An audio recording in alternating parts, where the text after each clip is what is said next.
नमस्कार. 1960च्या दशकामध्ये मुंबईच्या कोहिनूर मिलमध्ये प्रशांत कीर्तीकर नावाचे एक जनरल मॅनेजर होते. अतिशय शिस्तप्रिय आणि तितकाच हुशार असणारा हा माणूस आपल्या नेतृत्वाखाली कोहिनूर मिलची घडे व्यवस्थित बसवून त्याच्यानंतर दरवर्षी तिला अधिकाधिक फायदा म्हणजे निव्वळ नफा करून देण्यासाठी प्रसिद्ध होता. त्यावेळेला मुंबईमध्ये 17-18 कापडाच्या गिरण्या कोहिनूर मिल बरोबर कार्यरत होत्या.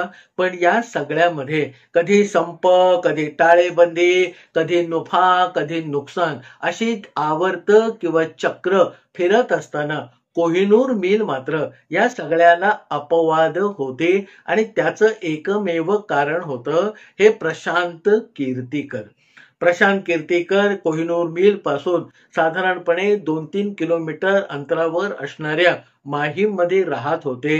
घरी 2 मुलं होती. दोन्ही शिक्षणामध्ये अतिशय हुशार होते आणि म्हणून प्रशांत कीर्तीकर साहेबांना चिंता करावी असं काहीही नव्हतं. पण एक दिवशी रात्री कामावरून गेल्यानंतर जेवण झाल्यानंतर आपल्या परिवाराबरोबर थोड्याशा गप्पा टप्पा करून हे कीर्तीकर साहेब जेव्हा झोपायला आपल्या खोलीमध्ये गेले आणि त्यांना असं वाटत होतं की आज आपल्याला पटकन झोप येण्याची अतिशय गरज आहे, कारण सबंध दिवस सारख्या मीटिंग माधून मीटिंग आणि बाकीची धावपळ यामुळे आपल्याला मानसिक आणि शारीरिक असा दोन्ही प्रकारचा पुरेपूर थकवा आलेला आहे. आता देव देतो आणि आपण घेतो, पण दर वेळेला आपल्याला हवं तेच देव देतो असं काही नाही. आणि म्हणून ज्या दिवशी या प्रशांत कीर्तीकरांना वाटत होतं की आज बुवा आपल्याला अतिशय गरज जर कुठच्या गोष्टीची असेल तर ती गेल्या गेल्या पटकन पडल्या पडल्या झोप लागली पाहिजे आणि सकाळी उठून परत एकदा ताजतवानं असं आपल्याला वाटायला हवं. त्या दिवशी झोपेच्या मोठ्या अपेक्षेने आपल्या अंथरुणावर गेलेल्या या प्रशांत कीर्तीकर साहेबांना त्या दिवशी झोप सारखी गुंगारा देत होती. आता येईल, मग येईल, 5 मिनिटांनी येईल असं वाटत असताना रात्रीचे तासामागून तास जात होते, तरी पण यांच्या डोळ्याला काही डोळा लागत नव्हता.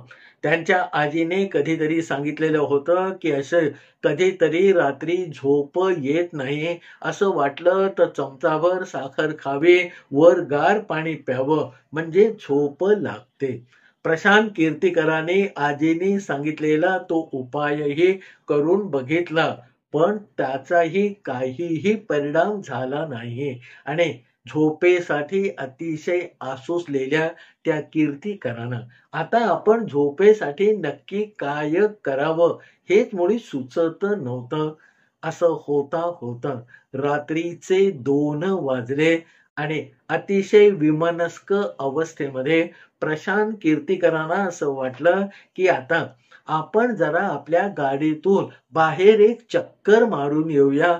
जरा मोकळा वारा लागला तर कदाचित आपल्याला परत आल्यावर पटकन चांगली झोप लागेल.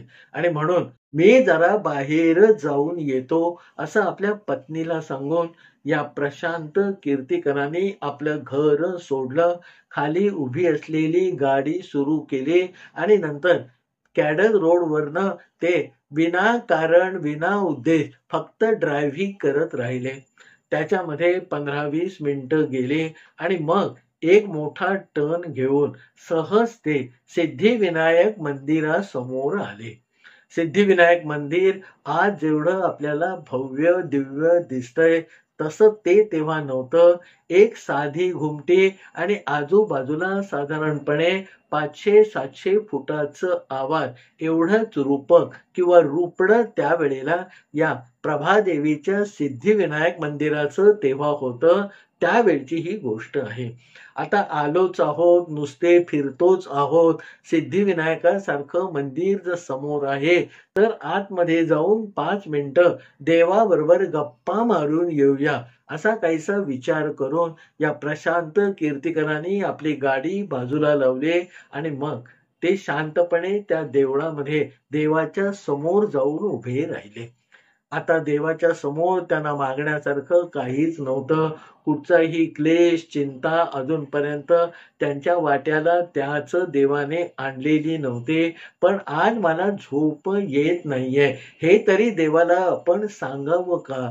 की बाबा आपण नुसतं इथे उभं राहून परत फिरावं, या विचारामध्ये असताना त्यांच्या म्हणजे प्रशांत कीर्तिकरांच्या डाव्या बाजूला काहीतरी सळसळल्यासारखं, कुजबूज झाल्यासारखं किंवा हलल्यासारखं या प्रशांत कीर्तिकरांना वाटलं.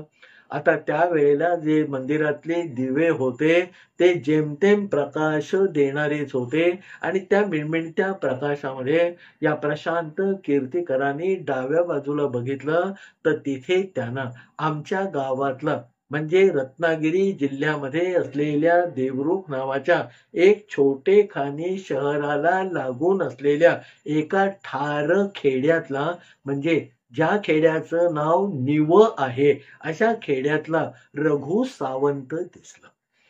रघु सावंत शांतपणे मांडी घालून विमनस्क दुःखी अवस्थेमध्ये डोळ्यामधून आसव गाडीत बसलेला होता. रघु सावंत हा हाडाचा सुतार होता आणि माझ्या आजोबांच्या बरोबर काम करण्यामध्ये त्याने आपली वयाची 5-10 वर्ष घालवलेली होती. सुतार कामामध्ये अतिशय निष्णात होता. पण निव्यासारखं गाव, त्याची जी त्यावेळेला 100-150 लोकवस्ती असेल, त्याच्यामध्ये सुताराचं काम ते किती निघणार, ते काम याच्याकडे त्यातलं किती येणार आणि याच्यामधून त्याचा प्रपंच कसा चालणार, हे सगळं त्यावेळेला अजब कोडच होतं. त्यामुळे मिळेल ते काम करून मिळेल तसा संसाराचा गाडा ढकलणाऱ्या आमच्या या रघु सावंताकडे बघून आमच्या आजोबांना वारंवार वाईट वाटत असे की एवढा चांगला मेहनती आणि कसबी माणूस या निव्यासारख्या खेड्यामध्ये अक्षरशः सडतोय, याच्या आमच्या गुणाला आणि मेहनतीला कुठेतरी वाव मिळाला पाहिजे, असं माझ्या आजोबांना राहून राहून वाटत होतं. आणि असंच एकदा संध्याकाळच्या वेळेला शिळोप्याच्या गप्पा मारायला हा रघु सुतार माझ्या आजोबांकडे म्हणजे पांडुरंग श्रीधर केतकर यांच्याकडे त्यांच्या ओसरीवर येऊन बसला आणि काय कसं चाललंय रे रघु, असं माझ्या आजोबांनी विचारल्यावर त्याने सांगितलं की बापू, चाललंय कसलं, कसं तरी रेटतो आहे. कधी काम मिळतं, कधी नाही मिळत आणि माझ्याकडे जे कसब आहे त्याची या गावातल्या लोकांना तशी समज नाही आणि त्यापेक्षा गरजही नाही. त्याचे हे बोल ऐकून मग आजोबांनी काहीतरी विचार केला आणि त्याला सांगितलं की हे बघ रघु, उद्या सकाळी तू मला येऊन भेट. हा येतो बापू, असं म्हणून रघुनी त्या दिवशी माझ्या आजोबांचा निरोप घेतला. तो आपल्या घरी गेला. रात्री झोपताना त्याच्या मनामध्ये विचार होता की बापूंनी आपल्यासाठी काहीतरी छोटं मोठं काम काढून ठेवलं असेल, त्याच्यातनं संध्याकाळपर्यंत 2-4 रुपये आपल्या कनवटीला लागतील आणि म्हणून उद्या सकाळी जाऊन बापूंना भेटायचं, ते सांगतील ते काम करायचं आणि घरी परत यायचं, असा इतका साधा विचार करत हा रघु त्या दिवशी आपल्या घरी जाऊन झोपला. दुसऱ्या दिवशी सकाळी 10 वाजता तो आजोबांकडे आपली सगळी हत्यारांची पिशवी घेऊन हजर झाला आणि म्हणाला, बापू काय काम काढलंय ते सांगा. बापू म्हणजे माझे आजोबा थोडे चमकले आणि ते म्हणाले, अरे ही हत्यारं घेऊन कशाला आलास, मी काय तुला कामासाठी बोलावलेलं नाहीये. आता कामासाठी बोलावलेलं नाहीये हे आजोबांनी सांगितल्यावर तर या रघुचा चेहरा खरकन उतरला की जी 2-4 रुपयाची त्याला आशा होती तीही ढासळून गेली आणि मग त्याने मटकन माझ्या आजोबांच्या समोर जमिनीवरच बसकण मारली. त्याला तशा अवस्थेमध्ये पाहून आजोबा त्याच्या शेजारी जाऊन बसले आणि म्हणाले, रघु तू आता असं कर की बाबा तुला तुझा उत्कर्ष करून घ्यायचा असेल, 4 पैसे कमवायचे असतील, तर हे गाव तू सोड आणि मुंबईला जा. आता मुंबईला जा हे बापूंना म्हणजे माझ्या आजोबांना सांगणं खूपच सोपं आहे. पण मुंबईमध्ये आपला पाड कसा लागणार आणि मुंबई अजून आयुष्यात आपण कधी बघितलेलीही नाही. आता तिथे जाऊन आपण पुढे काय करायचं असा विचार सगळ्या या रघुच्या मनामध्ये सुरू होता आणि त्याच्या चेहऱ्यावर तो स्पष्टपणे उमटत होता.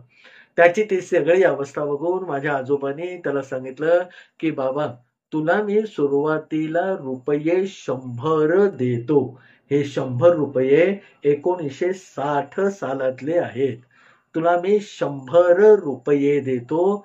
तू तिथे जाऊन निदान 2-4 महिने हात-पाय मारायचा प्रयत्न कर. देवाची इच्छा असेल तर याच्यापेक्षा भलं तुझं मुंबईला होईल."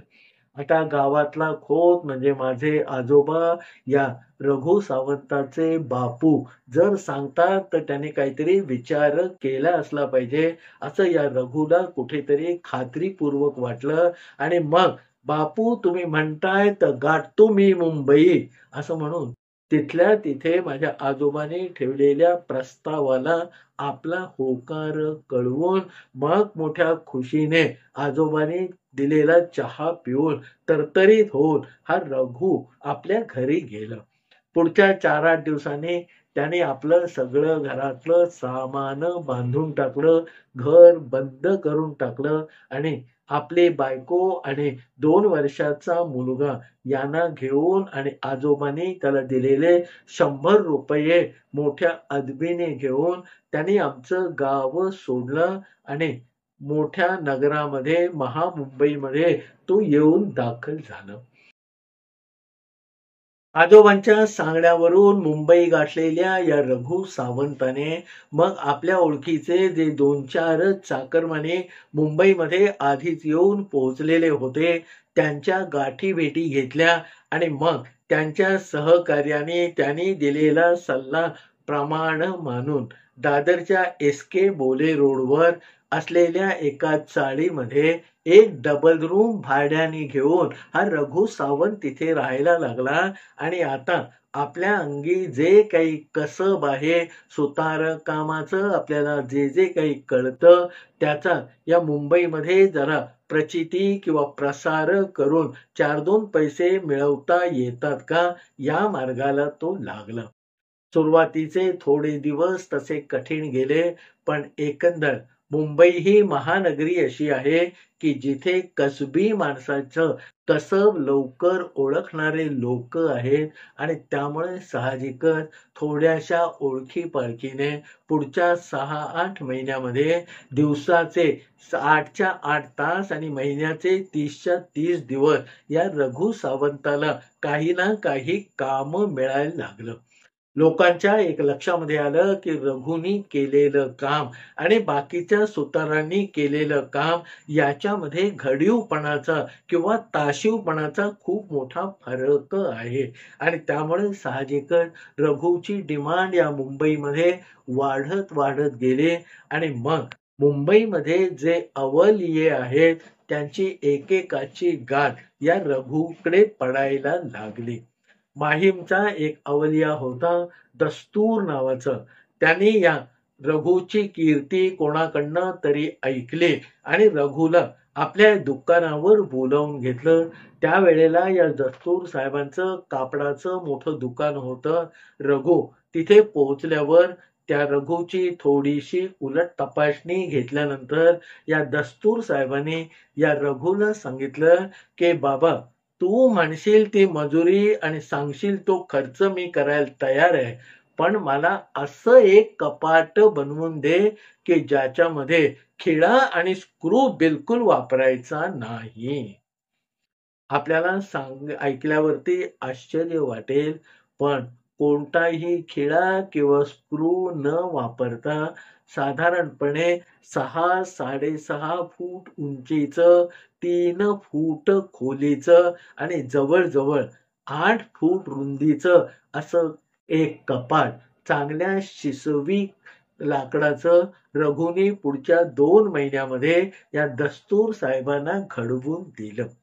जिथे कुठे खेडे मारायची आजच्या किंवा त्यावेळच्या सुतारांना गरज पडत असेल, तिथे सांध्यामध्ये सांधा आमच्या या कसबी रघुने असा चेपला होता की सगळे एकमेकात बांधलेले सांधे आणि सगळ्या फळ्या केवळ एकमेकावर केलेल्या जोडणीमुळे पक्क्या उभ्या राहिल्या आणि त्यांना कुठच्याही स्क्रूची किंवा एखाद्याही खेड्याची गरज भासली नाही.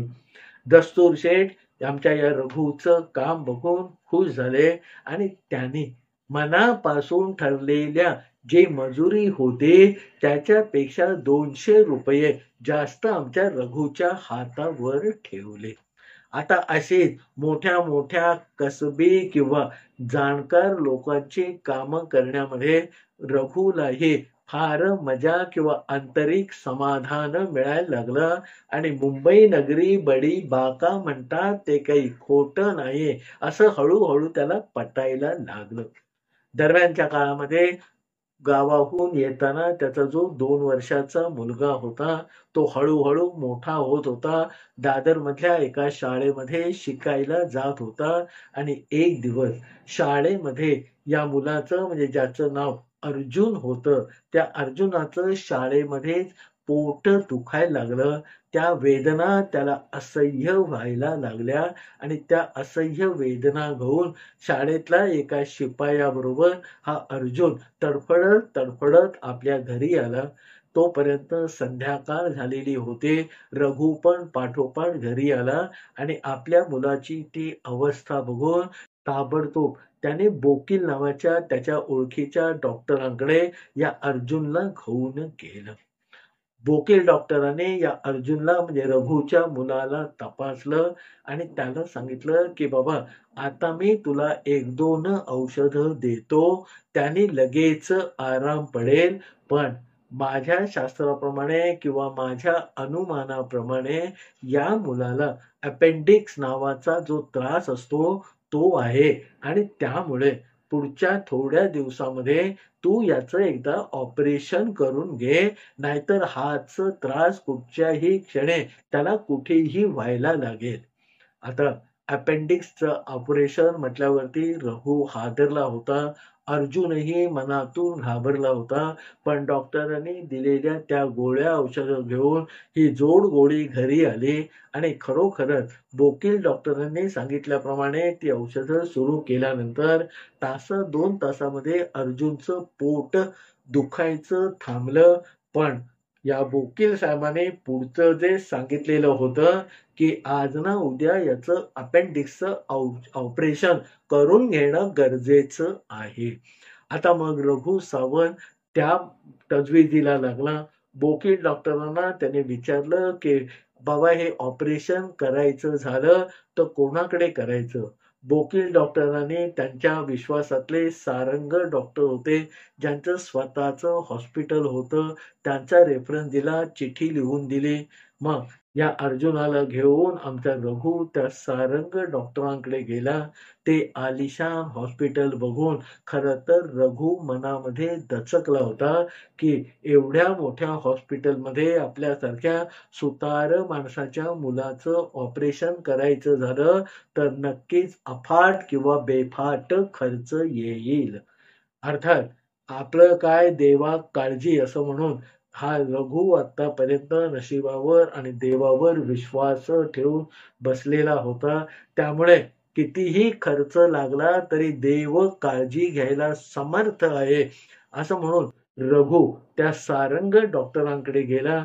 सारंग डॉक्टरांनी बोकील साहेबांनी डॉक्टरांनी जे निदान केलेलं होतं ते खरं आहे असं वेगवेगळ्या तपासण्या करून आमच्या रघु सावंताला सांगितलं आणि सांगितलं की बाबा पुढच्या महिना 15 दिवसामध्ये आपण हे ऑपरेशन करून टाकूया आणि त्याला एवढा खर्च येईल.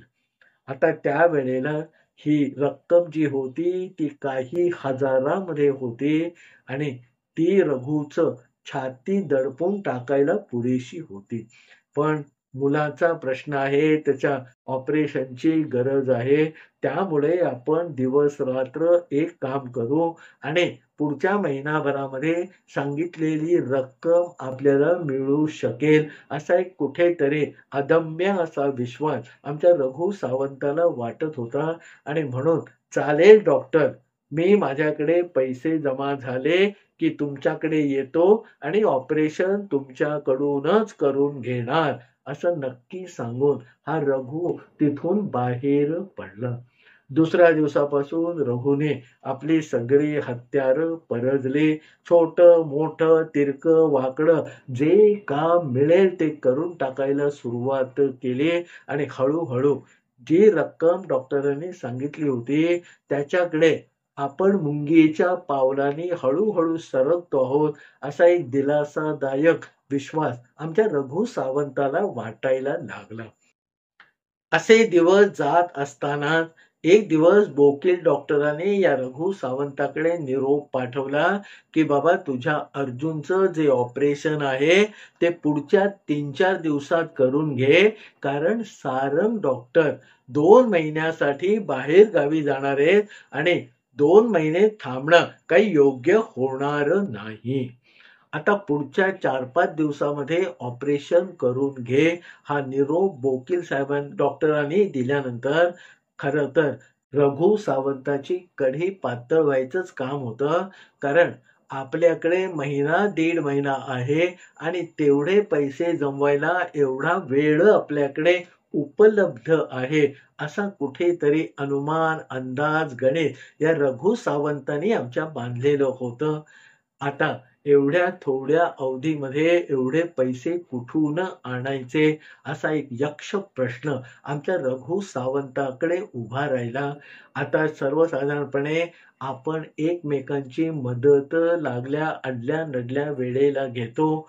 रघु सावंताचे तसे 5-10 चाकरमानी त्या मुंबईमध्ये जोडलेले होते, पण डॉक्टरांची रक्कम एवढी मोठी होती की कुठच्याही चाकरमान्याला एक रकमी तेवढी रक्कम देणं एकदम अशक्य कोटीतली बाब होती, हे रघु सावंत जाणून होता. आणि त्यामुळे उगाच आपल्या चाकरमान्यांना काहीतरी आपण आपलं कारण सांगून भरीस पाडून त्यांचे पैसे घेऊन येणं हे काही मला प्रशस्त वाटत नाही. आता हे 4-5 दिवस जे आहेत त्याच्यामध्ये कुठेतरी एखादं मोठं काम परमेश्वराने दिलं तर त्याच्यामध्ये मी थोडासा ॲडव्हान्स मागून घेईन आणि हे काम पुरं करून ऑपरेशनच्या पैशाची तजवीज करेन, असं रघु सावंतांनी मनाशी ठरवलं आणि एका मोठ्या कामाची तो वाट बघत बसला. ज्या लोकांकडे त्याने काम केलं होतं त्यांच्याकडेही त्याने उगाच 2-4 फेऱ्या मारल्या की एखादं काम कोणाच्या लक्षात आलं आणि रघु सावंता, उद्या तू पासून काम करून टाक, असं कुणी म्हणालं, अशी शक्यता गृहीत धरून या रघु सावंतांनी अशा फेऱ्या मारूनही झाल्या, पण तिथेही सगळीकडे नकार घंटा आमच्या रघु सावंतांच्या पदरी आली. आणि एक दिवस शेवटचा दिवस म्हणून उजाडला. काही करून उद्या ऑपरेशन झालं पाहिजे, कारण परवाच्या दिवशी सारंग डॉक्टर 2 महिन्यांसाठी बाहेर गावी जातायत, हे काळजावर दडपण टाकणारं एक बाब आमच्या रघु सावंताला सकाळी उठल्या जाणवले. आणि आज निकराचे जेवढे प्रयत्न असतील तेवढे करायचे, असं म्हणून तो घराच्या बाहेर पडला. पण संध्याकाळ झाली तरी जेमतेम 40-50 रुपयाचं काम त्या दिवशी त्याला मिळालं आणि त्या दिवशी रात्री घरी आल्यावर तो पूर्णांशाने हादरलेला होता. दुसऱ्या दिवशी ऑपरेशन करायचं आहे आणि म्हणून आता देवाशिवाय आपला कुणीही नाही, ही मनाशी खुणगाठ बांधून आपला अर्जुन म्हणजे मुलगा आणि पत्नी झोपी गेल्यानंतर अलगदपणे दाराची कडी काढून पायात चपला घालून एसके बोले रोडवर असलेल्या त्या चाळीतल्या आपल्या बिऱ्हाणातून हा रघु सावंत बाहेर पडला होता. आणि आता वाली देवच हा एकच भावपणाशी धरून सिद्धिविनायकाच्या देवळामध्ये येऊन आसव ढाळत गप्प बसलेला होता. आसव ढाळणाऱ्या त्या आमच्या रघु सावंताला बघून या प्रशांत कीर्तीकरांनी थोडस चाचपून नीट बघितलं, तेव्हा त्याच्या डोळ्यातून टपाटपा गळणारी आसव या प्रशांत कीर्तीकरांना कुठेतरी हादरवून गेली. त्यांनी मग विचारलं की बाबा तू कोण आहेस आणि रात्री अपरात्री या देवळात येऊन रडायचं कारण काय आहे? अर्जुनने 2-4 मोठे हुंदके दिले. आपले सगळे रडायचे कढ बाहेर काढले आणि रडायचा पहिला बहर सगळा ओसरून गेल्यानंतर आपली सगळी कर्मकहाणी आणि उद्या अर्जुनच्या ऑपरेशनसाठी आपल्याकडे पैसे नाहीत आणि ती सोय आता कोणीही करू शकत नाही, हे आलेलं वैफल्य या प्रशांत कीर्तीकर साहेबांच्या समोर घडा रडत रडत मांडलं. प्रशांत कीर्तीकरांनी पटकन 1 मिनिटामध्ये निर्णय घेतला आणि त्याच पावली ते मागे फिरले. ते आपल्या गाडीजवळ गेले. गाडीमध्ये ठेवलेली आपली पैशाची पिशवी काढली. त्याच्यातनं त्यांना ऑपरेशनसाठी जेवढे योग्य वाटत होते किंवा त्यांचं जे गणित होतं तेवढे पैसे काढले. एक छोटा चिटोरा काढला. आपल्या खिशातलं पेन काढलं आणि त्या चिटोऱ्यावरती आपला पत्ता लिहिला आणि एवढं सगळं करत करत चालत ते सिद्धिविनायकाच्या देवळामध्ये गणपतीच्या समोर आणि आमच्या रघु सावंताच्या उजव्या बाजूला येऊन उभे राहिले. आता हा माणूस आपण आपलं रडगाणं सांगितल्यावर तडक बाहेर निघून गेला, म्हणजे या माणसाला आपण आपली कहाणी उगाचच सांगितली असं या रघु सावंताला मधले 2-4 क्षण वाटत होतं. ते कीर्तीकर साहेब परत आलेले बघून त्याला थोडंसं हायसं वाटलं आणि हायसं वाटून आश्चर्यचकित पुढे काय होणार याची तो टक लावून बघत असताना प्रशांत कीर्तीकरांनी आपल्या हातातले पैसे रघु सावंताच्या हातामध्ये ठेवले आणि सांगितले की बाबा एवढे सध्याला ठेव, कमी पडले तर मला सांग आणि हा माझा पत्ता आहे. रघु सावंतांनी चाचपून बघितलं तर पुरेसे पैसे आहेत असं त्याच्या लक्षामध्ये आलं आणि पुढे होऊन प्रशांत कीर्तीकर आपल्या घराचा म्हणजे प्रशांत कीर्तीकरांच्या घराचा पत्ता लिहिलेला कागद जो रघुला देत होते त्याला नम्रपणे नकार देत रघुनी सांगितलं की पैसे मला तुम्ही दिले त्याबद्दल मी आभारी आहे, पण तुमचा पत्ता मला नको.